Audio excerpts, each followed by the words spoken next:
Mesdames et messieurs, bonsoir téléspectateurs, téléspectatrices. C'est avec un grand plaisir de vous retrouver encore une fois pour l'émission En Rotation. Nous sommes le tout dernier samedi du mois de février, le 25 février. Et comme vous aviez été au courant que le mois de février a été déclaré mois de l'histoire des Noirs, donc on avait commencé sur cette même lancée avec l'équipe. Encore aujourd'hui, nous allons terminer ce mois avec des informations que vous devez connaître en tant que vous faites partie de la communauté noire et même d'autres communautés. Vous allez découvrir les richesses culturelles et intellectuelles de cette grande communauté. Et c'est toujours avec la même équipe. Irvar, est-ce que ça va bien? Ça va bien, merci. Et toi? Bon, ça va très bien. Et la journée, la semaine, c'est froid, mais c'est froid, mais on est là. On est là. Oui. Ronald, oui, je pas besoin de te dire comment tu vas, mais je sais, en te regardant seulement, je sais que tu vas bien. Excellent. Non, super bien, excellente semaine. Évidemment, toujours très occupé, mais on est là effectivement et on salue tous les fidèles téléspectateurs de THM qui nous suivent. Et puis voilà, on est très content d'être là aujourd'hui. Alors, comme vous savez, c'est THM, c'est sur THM, Télévision Haïtienne de Montréal, que vous pouvez suivre en ligne et puis sur Facebook et YouTube. Je vous demande non seulement de vous abonner avec la télévision, mais aussi c'est intéressant de suivre toujours. Et nous sommes ouverts à vous qui voulez commanditer cette émission, sponsoriser la télé. Nous sommes très ouverts. Nous allons prendre juste une petite pause, le temps de retourner avec l'émission En Rotation. Restez branchés. On le sait, l'histoire des peuples noirs est bien méconnue. Dans le cadre du mois de l'histoire des Noirs, je veux souligner un pan de l'histoire très peu raconté, mais qui est d'une grande importance dans la compréhension de l'implication des Noirs dans la guerre qui opposait en 1776 la Grande-Bretagne à ses 13 premières colonies séparées.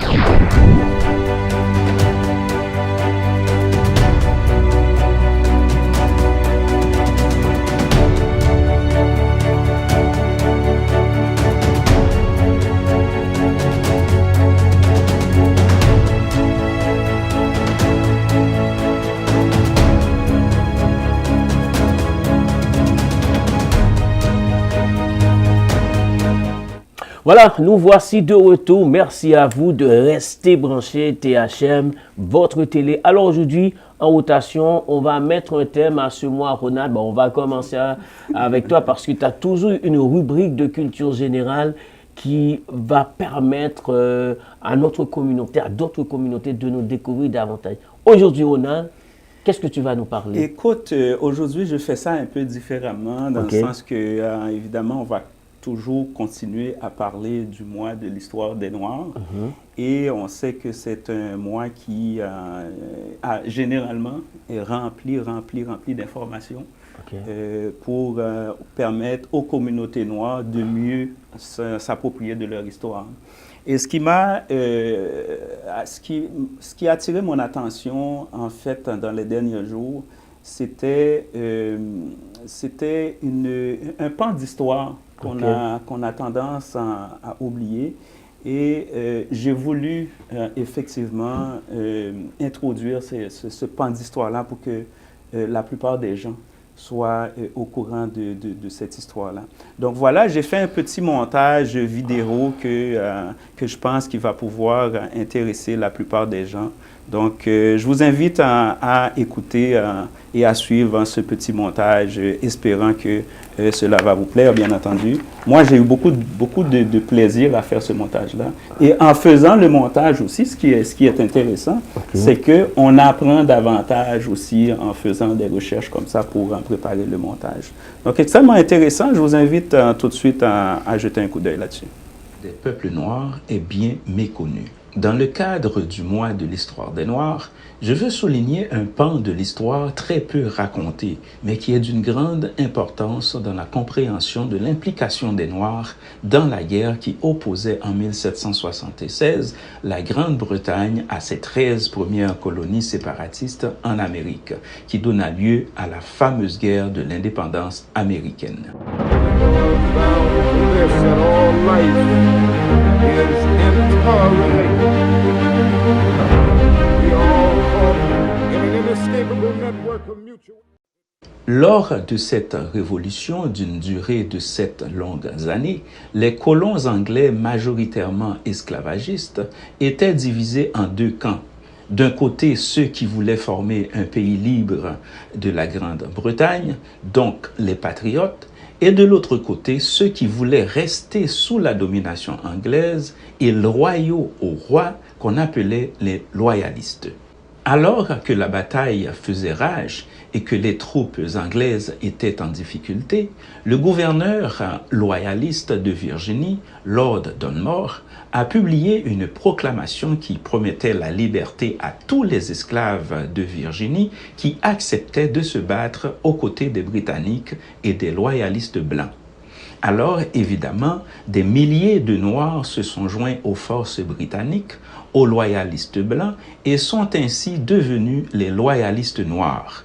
Ils se sont engagés dans cette guerre pour leur propre liberté, du moins le croyaient-ils, mais ultimement pour l'élimination de la pratique esclavagiste sur tout le continent. On le sait, la guerre a duré 7 ans. Ces Afro-Américains ont immensément contribué à l'effort de guerre de la Grande-Bretagne. On les retrouva dans plusieurs corps séparés d'ingénierie militaire, rattachés à des unités de combat et exposés aux conditions de guerre les plus dangereuses. À la fin de la Révolution en 1783, les forces britanniques entreprennent leur retrait des colonies victorieuses américaines et cherchaient déjà des nouveaux espaces sur lesquels ils envisageaient de cantonner les loyalistes blancs et noirs impactés par la guerre. C'est ainsi qu'on les retrouva peu de temps après dans une province maritime encore assez inoccupée dans l'est du Canada, la Nouvelle-Écosse. Les premiers loyalistes noirs, des hommes, leurs femmes et leurs enfants, sont arrivés à Halifax en Nouvelle-Écosse et dans d'autres ports des Maritimes à l'été 1783. Ils avaient combattu aux côtés des loyalistes blancs et la couronne britannique leur avait promis les mêmes droits et privilèges et libertés que ces derniers. Ils s'attendaient à recevoir des terres et une inclusion juste dans la structure sociale de la Nouvelle-Écosse. À leur grande déception, rien de tout ceci ne leur a été accordé à leur arrivée. Certains officiers de l'armée britannique ont même suggéré que les loyalistes noirs soient plutôt utilisés comme rançon pour les prisonniers britanniques toujours détenus par les Américains. Les loyalistes civils blancs, y compris de nombreux propriétaires d'esclaves des 13 colonies, sont allés encore plus loin en proposant que les Noirs soient forcés de nouveau à l'esclavage.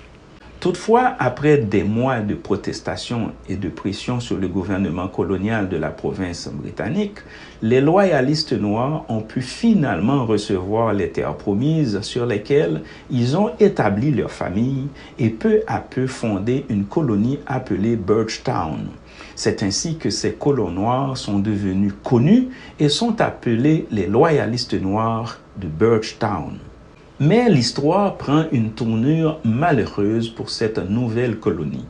Contrairement aux loyalistes blancs qui ont reçu des terrains dans les plaines fertiles, les terres données aux loyalistes noirs étaient rocailleuses et entourées de marécages. Ces terres étaient inaptes à l'agriculture et à l'élevage d'animaux. Pendant près de 10 ans, les colons noirs se sont démenés sans aucun support financier, sans outils adéquats pour la construction de maisons, sans armes et munitions pour la chasse. Dépourvus de quasiment tout et constamment victimes d'injustices de toutes sortes de la part des autres colons blancs, les colons noirs ne sont jamais parvenus à véritablement émerger. Devant ce triste constat, plusieurs centaines d'entre eux ont décidé de quitter la colonie vers d'autres endroits plus hospitaliers au Canada et même jusqu'en Afrique. Birchtown s'est peu à peu vidé de sa population noire pour être aujourd'hui presque totalement habité par des Blancs. Boiled down to this that all life is interrelated. We all caught in an inescapable network of mutual.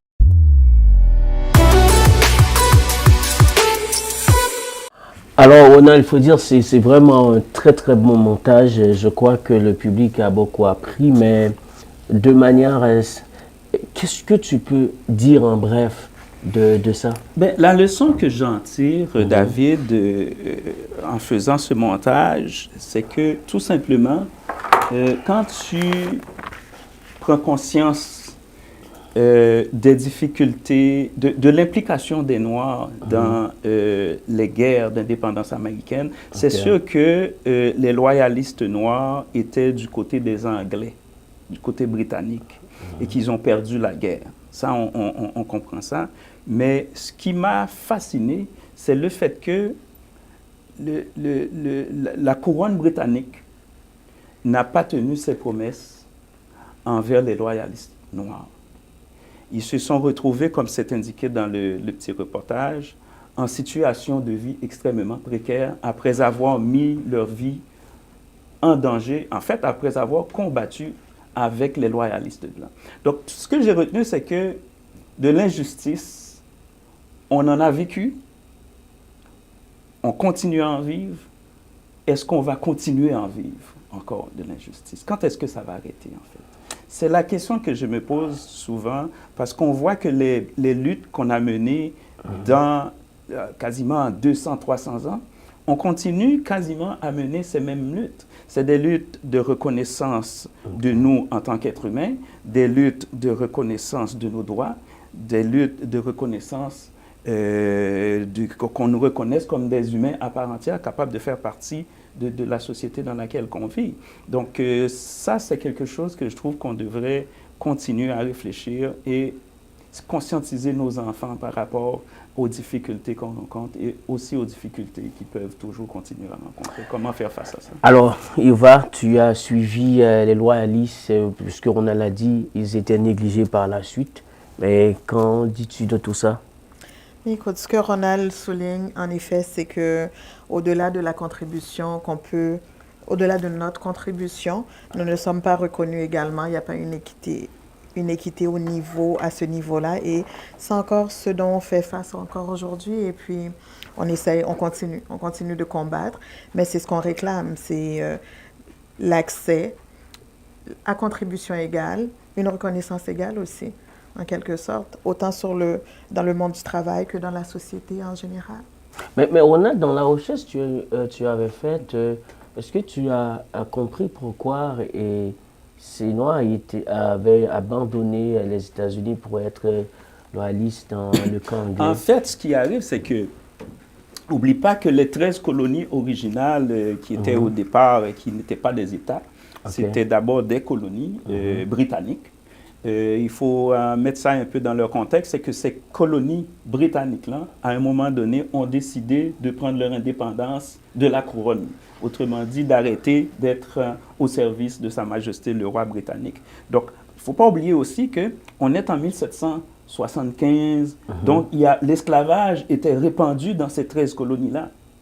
Donc, lorsque, justement, la guerre éclate et qu'il y a des colons qui disent « Moi, je veux rester sous la couronne britannique, je ne veux pas me séparer de l'Angleterre », il y a l'autre camp, justement, comme c'est dit dans le petit reportage, qui sont les patriotes qui disent « Nous, on veut vraiment prendre notre indépendance », mais tous les deux groupes possédaient des esclaves. Vous comprenez? Donc, à ce moment-là, les patriotes qui disent « Mais nous autres, on veut se séparer », et du côté, tu as les loyalistes qui disent « Nous autres, on veut rester avec les Britanniques ». Mais qu'est-ce qui se passe? C'est que pendant que la guerre fait rage, il y a un côté qui s'affaiblit. C'est le côté des loyalistes.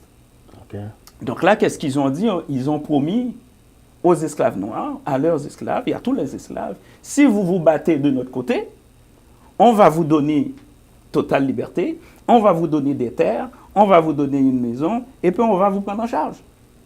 C'est comme ça que les Noirs se sont engagés justement dans cette lutte d'indépendance américaine, pas pour libérer les Américains, mais pour leur propre liberté eux-mêmes. C'est comme ça qu'ils se sont engagés dans la guerre. Donc, ils se sont engagés du côté des loyalistes blancs. Donc, quand la guerre est terminée et qu'ils ont perdu, évidemment, ils s'attendaient quand même, comme les loyalistes blancs ont été bien considérés par la couronne britannique, ils espéraient au fond d'eux-mêmes que leur contribution, même s'ils ont perdu, mais ils étaient là quand même, être traités de la manière équitable, de la même manière que les loyalistes blancs. Mais ça n'a pas été le cas. Donc, c'est une très bonne tranche d'histoire. C'est une trahison, hein, en fait. C'est une trahison ouais, toujours. Une trahison. Et ça se répète dans toutes les histoires, même à Saint-Domingue, à l'époque de Dessalines. Mais c'est une très bonne tranche d'histoire que vous devez vous approfondir davantage. Chers téléspectateurs, vous devez comprendre et connaître notre grande contribution. Des fois, on nous montre que nous ne faisons rien, nous n'avons pas réalisé de grandes choses. Pourtant, nous avons bel et bien réalisé. Alors, Ronald, c'était bien.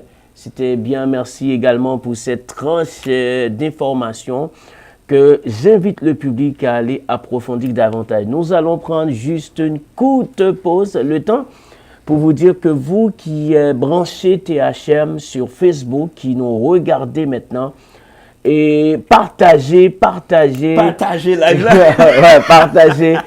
partagez parce que c'est une émission qui vous éduque, qui vous forme, qui vous informe. À travers cette émission, il y a beaucoup de choses que vous allez comprendre, beaucoup de choses que vous allez découvrir. Aujourd'hui, je vous dis que c'est le mois de l'histoire des Noirs et c'est fini. C'est notre dernière émission pour le mois. Alors, on va prendre une pause. De retour, vous allez être informés davantage. Let's go.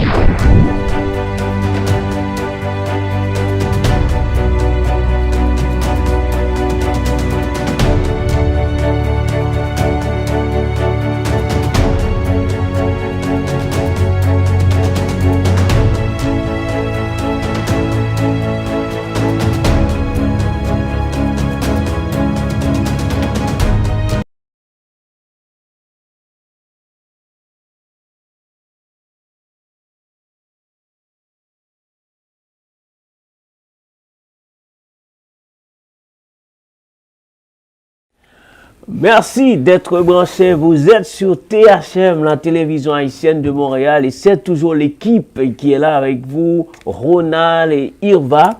Et Ronald vous a apporté une très belle tranche d'histoire sur les loyalistes et qui ont vraiment contribué à ce que l'Angleterre soit aujourd'hui.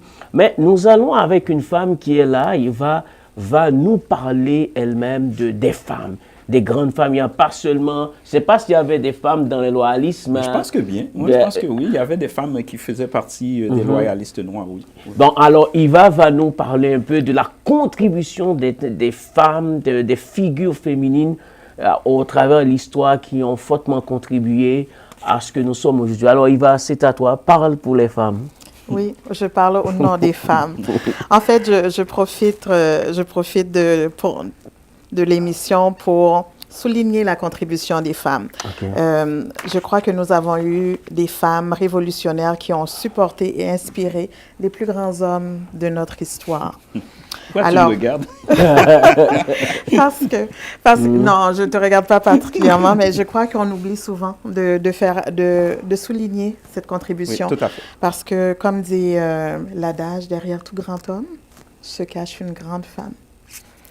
Alors, en ce sens, moi, je ne vous apprends rien, mais ce sont les femmes qui ont inspiré l'histoire. Okay. L'histoire d'Haïti, je fais référence, entre autres, à Victoria Monteau, qui était la tante et tutrice du premier empereur de la République, M. Jean-Jacques Dessalines, dont je suis très fière, étant originaire de Marchand-Dessalines. Oui, donc, je pense aussi à Suzanne Belair, dite Sanité. C'était aussi une autre artibonicienne. Donc, nous avons beaucoup contribué à l'histoire, qui fut sergente et lieutenante ayant dirigé les troupes combattant les forces coloniales françaises. Elle fut malheureusement condamnée, exécutée aux côtés de son époux Charles Belair. Suzanne Sanité Belair, son portrait figure sur le billet de 10 gourdes haïtiens que nous possédons. Okay. Il y a aussi eu Madame Henriette Saint-Marc. C'était une femme apparemment d'une grande beauté. De la Tibonite aussi?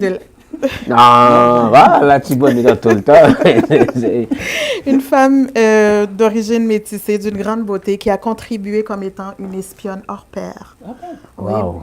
au profit de l'armée des révolutionnaires haïtiens. Donc, ce qu'elle faisait, c'est qu'elle avait des accès et des privilèges de par son statut de femme métissée. Et elle avait accès à des informations privilégiées et qu'elle transmettait à l'armée pour leur donner des avantages là, sur les stratégies de l'adversaire.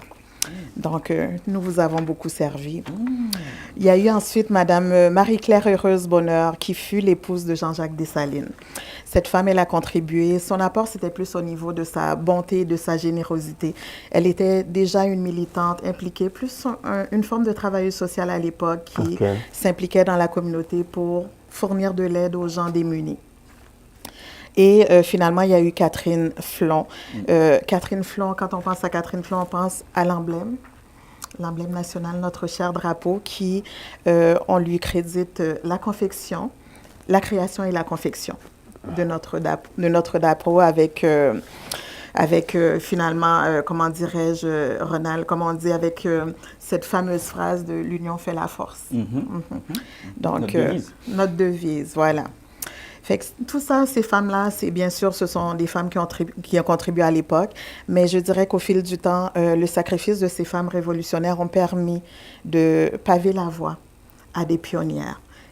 Évidemment, je suis contente de le dire de cette façon parce que je crois que quand on parle de sacrifice, on parle aussi par la suite d'évolution et on pourrait pas qualifier le mot pionnière se situe bien dans les faits parce qu'il y a une évolution, il y a eu des sacrifices, il y a une évolution et il y a eu des changements aussi.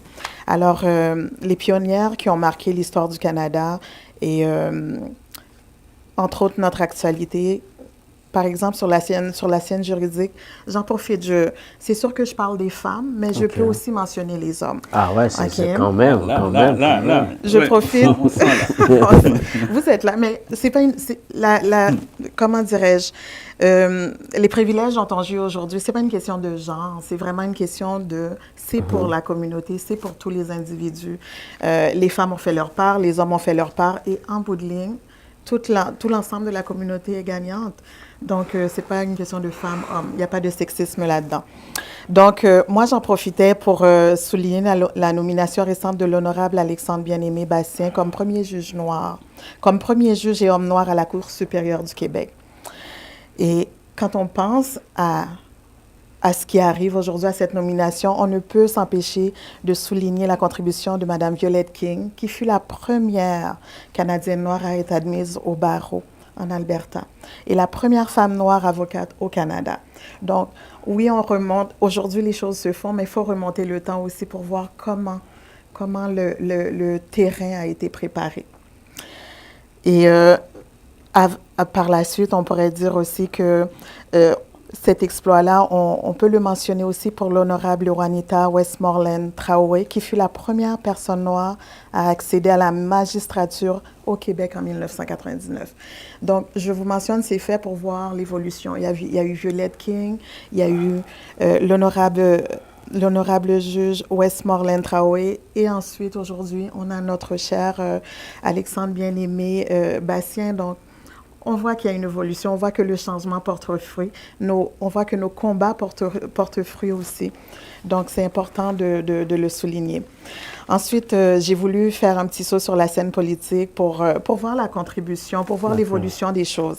Alors, je suis passée par Mme Viola Desmond, un peu la scène sociopolitique parce que c'est pas nécessairement la politique, mais ce sont des militantes qui ont posé des actions, qui ont fait des gestes, qui ont transformer aussi nos lois, qui ont apporté des changements politiques, qui ont créé un certain mouvement, une certaine réflexion pour amener les changements dont nous pouvons jouir aujourd'hui.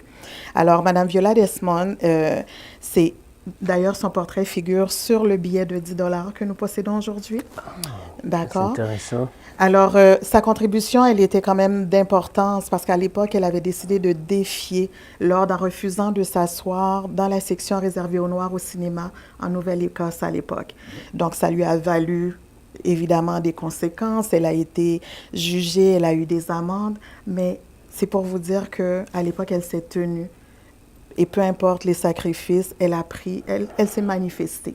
Donc, quand je pense à ces femmes-là, je me dis, bon, il y a eu cette dame-là. Au niveau politique, on pense aussi à des personnes comme Rosemary Brown, une travailleuse sociale de formation, qui fut la première femme noire élue député à une assemblée législative en Colombie-Britannique et la première à se porter candidate à la direction d'un parti fédéral. Alors, c'est sûr que la politique aujourd'hui, on a des femmes noires qui nous représentent et tout, mais le mouvement était déjà amorcé depuis longtemps. Ces pionnières et militantes ont certes préparé le terrain pour des femmes dont on a connu il n'y a pas si longtemps comme Yolande James. On peut aussi penser à Madame Annamie Paul, première femme noire canadienne élue à la tête d'un parti politique fédéral. Donc, cela nous amène, vous voyez un peu l'évolution. On ne peut s'empêcher de... Quant à Madame James, elle était la première femme noire à intégrer le Conseil des ministres du Québec. C'est quand même important, parce qu'il n'y a pas si longtemps que ça s'est produit. Mais lorsque ça se produit, on ne pense pas. C'est important de réaliser que c'était la première fois que ça se faisait. Et pourtant, on a l'impression que les femmes noires évoluent depuis longtemps au Québec. Okay. Mais ça a pris du temps pour que ces choses-là, ces percées-là, ces accès-là se fassent. Donc, si on fait référence à Mme James, on ne peut pas non plus, je ne pourrais pas passer sans souligner la présence de Mme Anglade dans le monde politique, une de nos compatriotes. Et puis, Mme Anglade, elle a non seulement marqué la scène politique, mais elle fut aussi la première présidente directrice générale de Montréal International, comme c'était la première fois qu'une femme occupait cette fonction. Donc, les femmes de nos jours ont eu des fonctions, ont eu des portées, ont marqué l'histoire à leur manière. C'est sûr que, bon, tout récemment encore, on parlait de Mme Anglade au niveau de la scène politique, mais peu de gens ignorent quelle fonction qu'elle occupait avant et comment elle a défié un peu les stéréotypes, les choses en place en devenant la première femme présidente directrice. Alors, toujours sur la scène politique, au nom de l'équipe, je profite pour saluer, pour présenter nos sympathies à la famille de la défunte ministre Nadine Giraud, qui nous a quittés le 13 février dernier. Donc, encore une autre femme qui nous représentait sur la scène politique. Alors, tout ça pour vous dire que il y en a tellement que j'ai dû aussi choisir, que j'ai dû départir, pas parce que leur contribution était moins importante que d'autres, mais tout simplement parce qu'il fallait que je reste d'actualité. Et on est au Québec, on est au Canada, mais sur le plan international, je n'aurais jamais pu adresser et souligner l'apport de toutes ces femmes. Et en dernier lieu, je voulais aussi mentionner, j'ai essayé de toucher à toutes les scènes. Sur le plan médical, je pensais je pourrais la qualifier de géniale, Dr Bonnie, parce que pour moi, c'est une dame d'une grande intelligence. D'ailleurs, ses exploits l'ont démontré. Elle fut la première femme, la pionnière au niveau de la transplantation de la greffe de la moelle osseuse au Québec effectuée sur un enfant. Alors, la spécialité de Dr Bonnie, il faut le mentionner, elle est d'autant plus importante parce que elle est spécialiste au niveau de l'anémie falciforme. Okay. Et c'est une des rares maladies qui touche particulièrement les personnes de race noire.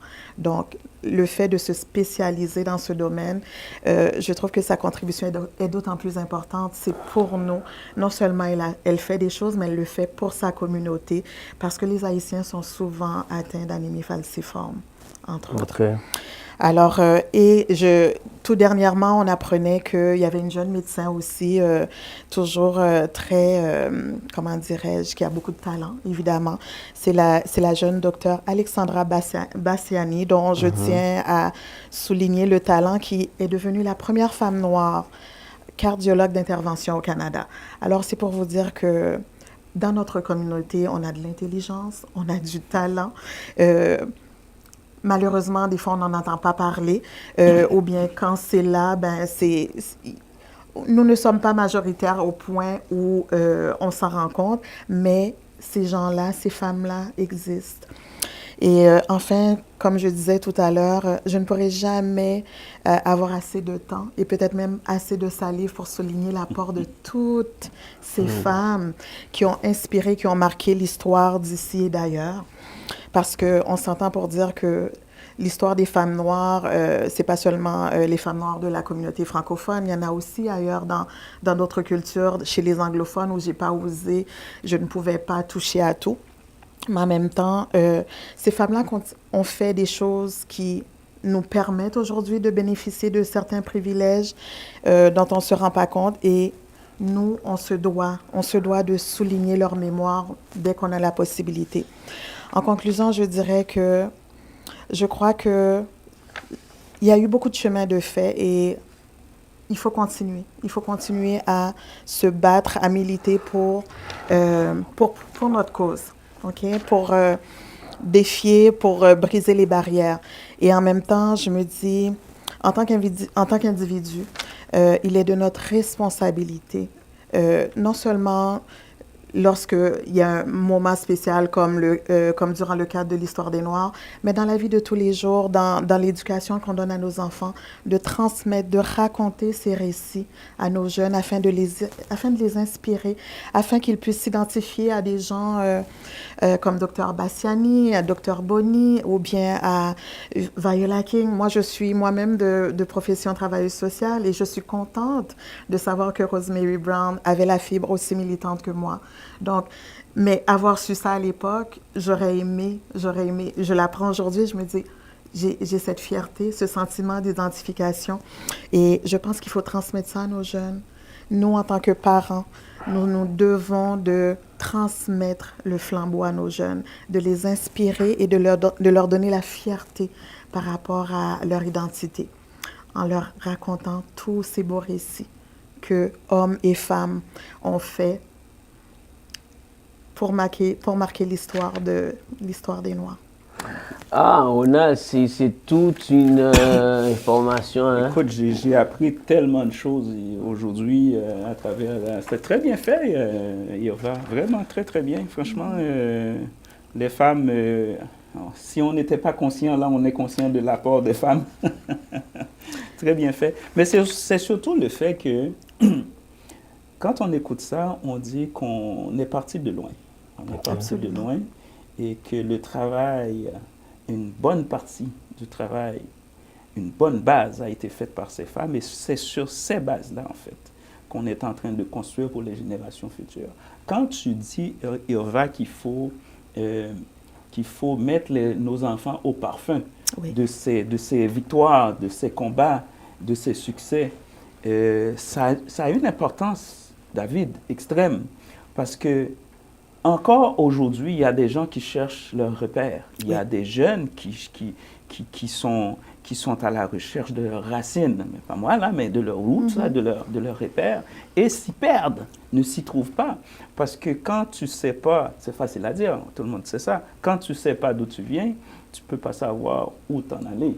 Donc, je pense que le mois de l'histoire des Noirs nous permet justement d'aller au fond de ces histoires-là, de comprendre surtout pourquoi ces combats-là ont été menés, dans quel but ces combats-là maintenant peuvent nous servir et nous servent aujourd'hui, et comment qu'on peut, et sur ces bases, continuer à mener ces combats et avancer. Parce que pour moi, c'est toujours un tremplin. Hein. C'est comme s'ils sautent de là, on ne peut pas redescendre pour sauter à la même place. Il faut continuer, il faut sauter plus haut. Donc, nos jeunes et nous avons l'obligation, en fait, de sauter plus haut. Et je dirais, Ronald, pour ajouter à ça, je voudrais que les jeunes hommes, les jeunes femmes de nos communautés ne s'identifient pas seulement aux stars de la musique, aux rappeurs, aux chanteuses. Il y a des gens, il y a des femmes qui ont donné leur vie, qui ont donné leur sang pour que nous ayons des privilèges aujourd'hui et on ne les mentionne pas.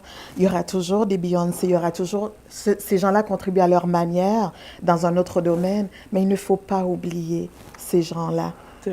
Aujourd'hui, il n'y a pas, tout le monde ne peut pas être une star, mais plusieurs de nos jeunes peuvent devenir des militants, peuvent devenir des gens importants dans différents domaines autres que la musique. Mais on entend parler que souvent de la musique, que des stars et puis des... Mais ces Oui, gens-là ont mais existé. cependant, Yva, j'ai un problème. Et il faut dire aussi, Ona, c'est que souvent, quand la personne est arrivée au sommet, il a quand même, la personne a, comme les gens tu as relaté là, la personne elle-même ne veut pas descendre quelque part pour tracer le chemin, pour rencontrer les autres. Par exemple, il y en a qui sont vivants jusqu'à présent. Mais il faut dire, bon, si je suis arrivé ici, quelle stratégie que je peux mettre pour dire à cette petite fille qui est là, regarde-moi, je dois aller la rencontrer. Je dois aller la rencontrer pour la motiver, pour montrer que j'ai fait un parcours. Elle peut le faire aussi. Mais souvent, c'est qu'on a beaucoup d'entre nous, quand nous sommes arrivés au sommet, nous nous asseyons sur nos lauriers et puis là, on parle de nous, on dit oui, et il a réalisé ça, et ça s'arrête là. Et je ne sais pas si tu as saisi ce que je te dis. Oui, c'est important ce que tu dis là parce que c'est cette capacité de faire sentir qu'on a chacun une mission. Hein. Évidemment. On a chacun, parce que, étant donné qu'on est encore toujours en mode de faire valoir qui on est, en mode de faire savoir aussi qui on est. Et alors, on doit toujours être capable d'être exemplaire dans qu'est-ce qu'on fait. Et aussi, non seulement ça, mais très certainement ça, être exemplaire pour que d'autres jeunes puissent s'inspirer, puissent nous prendre un exemple. Ce que tu dis là, des gens qui arrivent et qui s'assoivent sur leur laurier et qui ne font rien, oui, effectivement, il y en a, mais chacun ses combats. Hein. On ne va pas demander à tout le monde d'avoir les fibres, comme tu disais tantôt, les fibres de lutte, hein, d'être intéressé par les choses, par nos combats. Mais les personnes qui l'ont doivent faire le nécessaire au moins pour atteindre le maximum de gens possible. Bah oui, D'ailleurs, c'est ça intéressant. C'est le genre de travail que tu fais. Tu pourrais t'asseoir puis ne pas t'en occuper, mais tu sens l'importance, et c'est mon cas, je sens l'importance de parler, de m'exprimer, de faire savoir qu'on est en mission. Voilà, on est en mission, et on se doit d'inspirer les gens. Et puis, on a une communauté qui a besoin aussi de se faire parler. Hein. Je suis désolé de dire ça comme ça, mais on a une communauté qui a besoin de se faire parler, de se faire remettre à l'ordre du jour, parce que souvent, j'ai l'impression qu'une bonne couche de la population haïtienne, que ce soit en Haïti, que ce soit à l'étranger, est en train carrément de dormir. Et il y a une chose que Yva a dit et qui est importante, c'est que souvent, c'est comme si on nous contrôle, on nous tourne vers la culture plus. Quand elle parle de Beyoncé, ouais, on parle de beaucoup d'artistes féminines en Haïti, Béniché, etc. Mais du côté social, du côté politique, il y a des gens, il y a des femmes qui ont fait de grands exploits. Et c'est ça qui nous manque.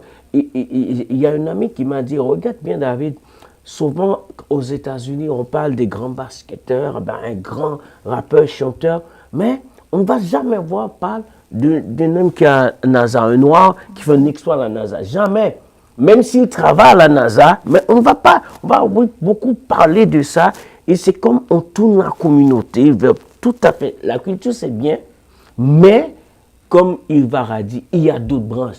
Il y a d'autres choses qu'il faut nous intéresser parce que c'est ces choses-là qui ont constitué la force de la société en réalité. Je ne sais pas si tu as saisi, Yva. Très bien, tout à fait. Et c'est dire autrement que tous nos jeunes hommes ne peuvent pas être que des chanteurs, que des athlètes. Évidemment. Vous êtes aussi des futurs scientifiques. Il n'y a pas de limite. C'est vraiment à nous, c'est vraiment à eux de s'intéresser, de connaître leur histoire, de s'identifier à d'autres personnes que des gens populaires aussi.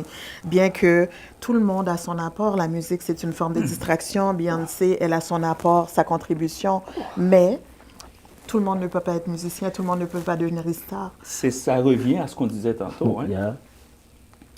Le gars qui est un grand médecin, je parle d'un des nôtres qui est un grand médecin, il faut qu'on le fasse savoir qu'on a un grand médecin. Parce qu'à partir du moment qu'on connaît son histoire, des jeunes peuvent s'identifier à lui.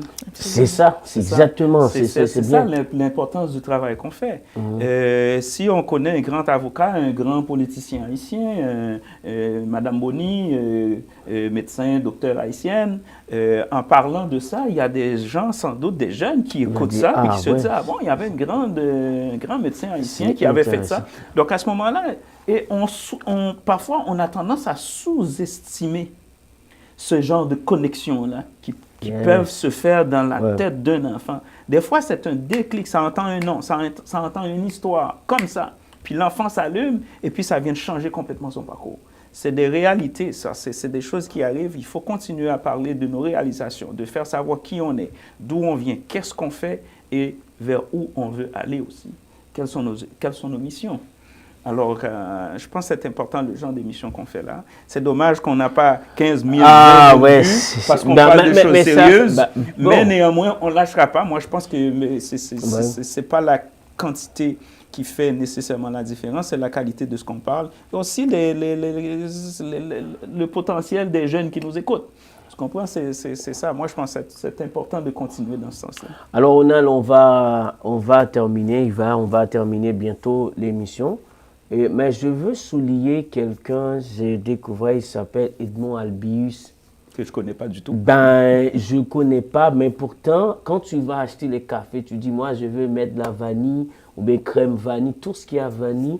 C'était un esclave à 12 ans qui a pu réaliser, qui a pu révolutionner à l'île de la Réunion, qui est parti en français, à révolutionner cette production. En fait, il avait la capacité, malgré qu'il travaillait, il était esclave d'un botaniste, mais lui, il avait la capacité de regarder une fleur pour voir et l'organe mâle et femelle dans la fleur pour pouvoir reproduire la vanille. Alors, la vanille est reproduite par les abeilles ou par le vent, mais à une époque bien déterminée. Or, la vanille faisait la production de l'huile aussi. Mais c'est grâce à cet esclave-là, à 12 ans, il a tellement suivi son maître dans les recherches, il a pu lui-même chercher à développer, découvrir mâle, organe mâle et femelle dans les fleurs pour pouvoir continuer également et faire que l'île de la Réunion était le premier dans la production de vanille dans le monde. Malheureusement, comme tu as dit au commencement, il est mort dans la pauvreté. À pauvreté extrême malgré l'effort de son maître pour que les scientifiques ont reconnu ce qu'il a fait et c'est grâce à lui maintenant aujourd'hui la vanille partout, mais malheureusement. Il y a beaucoup de scientifiques noirs dont les travaux ou les contributions ont été ignorés ou carrément, pour ne pas dire, appropriés par d'autres personnes parce qu'il faut comprendre que nous, les Noirs, dans l'histoire, on n'a pas été toujours dans les meilleures positions pour faire valoir, pour nous défendre, etc., etc. Donc, certaines de nos réalisations ont pu être subtilisées par d'autres. Ceci dit, il y a un aspect de tout ça qui me fascine, c'est le côté, c'est cette capacité d'exceller même quand il n'y a pas les meilleures conditions. Oui, c'est ça qui nous fait. C'est le plus souvent l'histoire. C'est ça. On est capable de briller, ça, même quand les conditions ne nous permettent pas de briller. Là. Je veux dire, c'est pas toujours le cas, mais souvent ça arrive. Et je trouve ça fascinant, l'excellence, quand les conditions ne nous permettent pas. Et puis on arrive quand même à sortir plusieurs lapins dans notre chapeau. Bon, si on continue à parler, franchement, on dormira ici. Mais c'est seulement, et c'est intéressant, c'est tout dernier samedi. Yva, franchement, je te remercie pour cette grande recherche. Tu m'as appris beaucoup. Je pense que je vais parler avec les amis, mon enfant. La prochaine fois, David, je vais faire le contrepoids. Je vais parler de tous les grands hommes qui ont été en arrière de ces femmes. Ah ouais, c'est vrai, parce que ces femmes ont bien dormi quand même. Hein. Elles ont bien dormi, elles ont bien dormi. Elles se sont réveillées avec une fraîcheur extrême et pour travailler. Alors, Yva, merci beaucoup. Avec plaisir. Alors, Ronald, merci d'être là. Tu as toujours fait l'effort pour être présent. Merci pour cette rubrique sur Loyaliste. Ce mois-ci, j'ai été présent 2 fois, évidemment. Le mois prochain, je vais être là un peu moins, peut-être une fois dans le mois. Mais ça fait toujours plaisir d'être là, d'être au rendez-vous avec l'équipe. Alors, je remercie tout le staff régie. Merci à Télé haïtienne de Montréal. Merci à Linda, merci à France. Merci à vous qui nous avez suivis. Ben, n'oubliez pas de vous abonner si vous voulez supporter cette émission. Nous sommes là. Vous pouvez nous contacter. Mon nom, c'est Jean-David Nicolas. Donc, prochain rendez-vous, c'est pour samedi prochain. S'il n'y a pas de contrariété, ben, on sera avec vous. N'oubliez pas, il faut être toujours prudent sur la route. Surtout avec cette température. On vous donne rendez-vous. Bonne semaine. À samedi prochain.